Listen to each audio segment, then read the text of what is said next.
Bana CFC, bana CODEF, bana notre père Mbote Nabiso et ça la ngé sengotan na yaka liboso na bino à travers de la foi TV pour na kopesa biso ba sango ya ba programme to pe ba culte na biso ya CFC.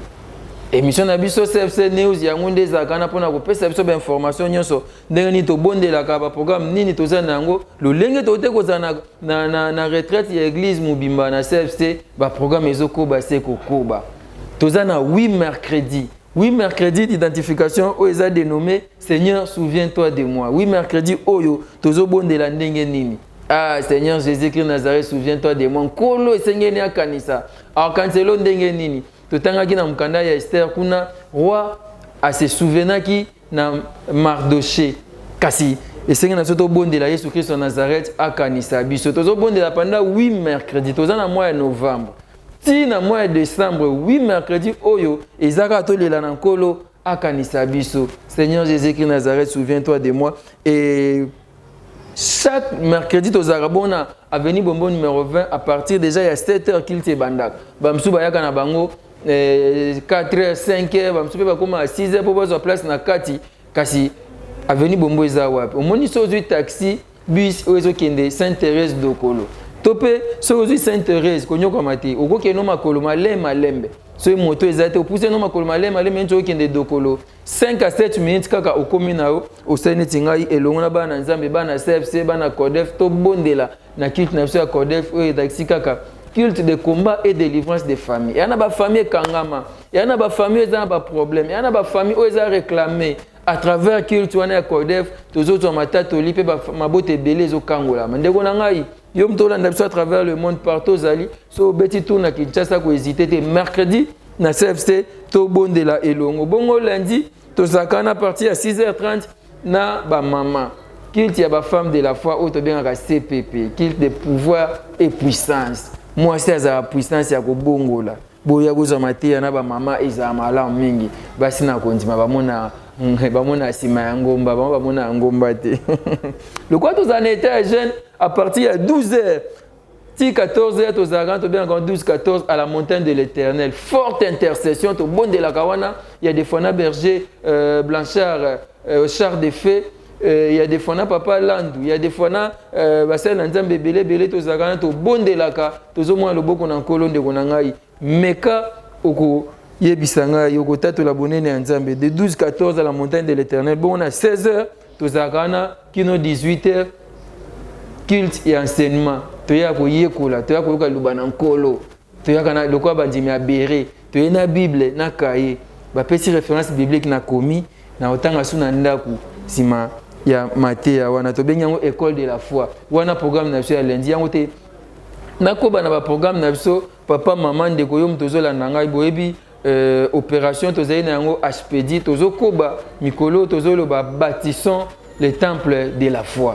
Totonga ndako tata totonga ndako nkolo. Tosombi parcelle deux parcelles voisines, tosombi numéro 20, tosombi numéro 19 na numéro 18 et sengi totonga yango misoleza moi parce kasi ngai na yo totonga temple nkolo, bâtissons le temple de la foi. Et ça la passe. Tant que vous bon de la soirée, vous les bêtis, bandegol banda bazo pola. Non, c'est pas tout là dans moment où Moussa Nzambe le pasteur Jean-Paul Mata l'homme de la foi zé côté.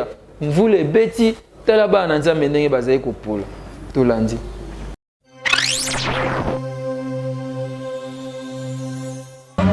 Et bien voilà, deux ans la centre évangélique de la foi en Christ. Nous avons bâti l'église, nous avons bâti le temple, et l'on a mossé l'ensemble de Kolo. Ça fait un temps que nous avons dit, nous avons ouvert l'anti-temple, c'est-à-dire numéro 18, 19, pour nous en numéro 20. Nous avons l'opération, nous avons le temple en Kolo. Bâtissons le temple CFC, et nous avons bâtissons le temple de la foi en Christ. Nous avons la tête qui fait pendant culte. Les petits macasses à Bandekoba Poli, Bandekoba Station, qu'est-ce qu'on peut faire? Et le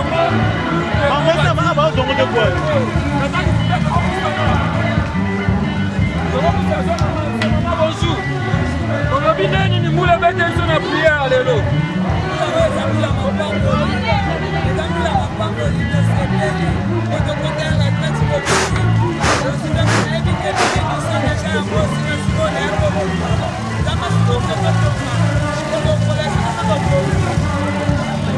Obini maman kamba sanini.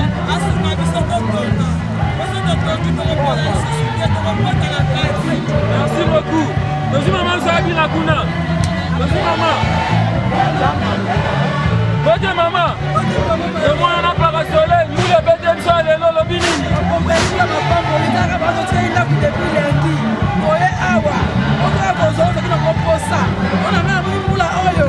Et pas qu'ici a mis la nakona ngai. Et le monde la souffrance et puis si ba na va bosser là. Vote. Vote papa. Bonne quelle pour la banda boy.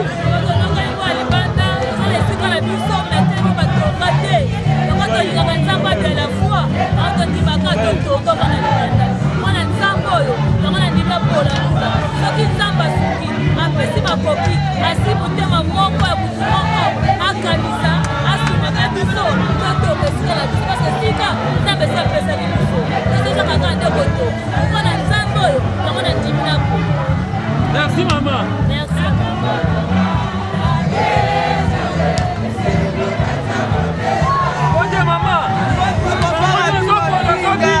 Tozobina pamba te otosi eleki monene na teka 3 jours ya tosi makambo minene na mapamboli biso akoti biso makambo ya sika na bomoi na biso tokomi bato ya sika yango tozokumisa ye atongela biso temple motalaka ndenge tozopola ambongo bobondisi na bandako na babanki ezosala eloko te eya kosala mosala nzambe nzambe akopambola bino nalobi tokote ya retraite mandalendi tokotaki na mbula tokumi na mbula ebeleli pamboli omwana okoli bamba nabundikisi mbula ya lendi na ya mercredi yoni pamboli ya basheku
Voilà, wana bauti kolanda ndenge nini mosala na nzambe azoteya kasi mvula ezobeta bandeko libanda bapoli tokumisa nkolo pamba te bandeko bapoli mpo bakendeki kozwa nyongo te ndeko apoli mpo akendeki koteka te me apoli mpo aye kokumisa mokonzi ya bakonzi mokonzi ya milimo Jésus-Christ Nazareth nzambe na bomoi omoni eloko esala yenga bie bandeko bapoli kasi bazobina bazoyemba esali esengo lisusu nga na obi te topola elongo mpona Yesu Kristo ya Nazareth wana na centre évangélique de la foi en Christ yango nasengi yo ndeko yo moto olanda biso olingi otongela nzambe nzambe akose souvenir na yo yango toza na 8 mercredi oyo tozoloba Seigneur Jésus-Christ Nazareth souviens-toi de moi tongela nkolo nzambe ye mei akose souvenir na yo Jésus-Christ Nazareth aza na bomoi nalobaki chaque mardi sima ya lundi chaque mardi à partir il y a 16h, tous en a culte de jeunes.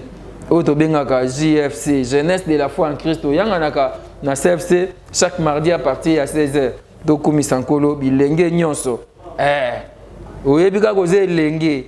Na mona papa na biso bingana na 50 ans oh. Mais aux jeunes yanga to comme sankolo. Chaque mercredi à partir déjà 7h tous agana Codef na lobaki culte de combat et délivrance des familles. To bon de les longo pour na mabota na biso.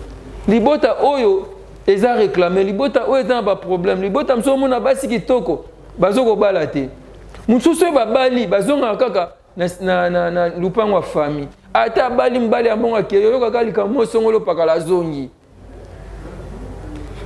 Mususu so libale ya obalate. Mais mbali ba ka pa na ye so bazam bala ba kabano waka akebala mninga na akebala mtu mususu. Eza ba réclamation de konanga yaka to bondela elongo na kit na so Codef et kozala malamu mingi. Wana chaque mercredi déjà parti à 7h30 au bani na biso. Yaka no 5h 6h aux Osika 11h culte sili mikolo to loba. Seigneur, souviens-toi de moi. Jésus de Nazareth, souviens-toi de moi. Wana thème na biso to bonde na mikolo ya 8 mercredi. Chaque samedi à 7h, tous as na culte o Isaiah baka. Aux en difficulté au botate. Complication à ma bota. Aux en complication à musala. Ba problème o yoza na oyaka na kana yo na makolo Yesu Christ en Nazareth. Chaque samedi à partir à 7h kino 10h. Jésus de Nazareth azamune na leki problème na yo. Aleki makam o yoza na yo. Aleki difficulté na oyaka to exposer. Bah problème ne c'est pas Jésus qui Nazareth hier ou ça. Bon chaque dimanche à partir de 8h qui nous 11h30 aux aka na culte d'action de grâce tu vas quoi adorer nkolo tu vas komisa ko tu vas ko tonda nzambe pour aminer na salikat na biso au courant ya semaine. Jésus qui Nazareth azana bomo nzambe na bomo ye akosakate ye abonganité. Oui, mercredi de localisation et d'identification et zabongo chaque mercredi na centre évangélique de la foi en Christ avenue Bombo numéro 20 quartier 5 Nanjili. Référence c'est sika ko bungate. Ceux qui okiti na Sainte-Thérèse ça kaneti oki dokolo malembe atana makolo 5-7 minutes ka okomi ou bien ozu moto to pe taxi ya kimbante ke dokolo esi bango arrêt de la foi kala bazo bengango arrêt l'angeloise et comment arrêt de la foi au mon église ezaka na principal ndeko kota likamo nkolo kolo kota makamu na yo bâtissons le temple de la foi kolo Masia Nazareth apambola biso soki ya mizongeli te nga na bino tokutani semaine prochaine. Merci na Nathan Kifuta Desi Mabilili, merci na Gauthier Kele Oazeli na montage, merci na bana CFC, na bana Notre Père, na bana Codef nyonso, merci pa na bino nga naza kondima ke tozotonga temple ya nkolo tozotongela Yesu Nazareth, Jésus Christ Nazareth ndako na ye kota makambo ya kolo po ye pa kota makambo na yo. Merci beaucoup.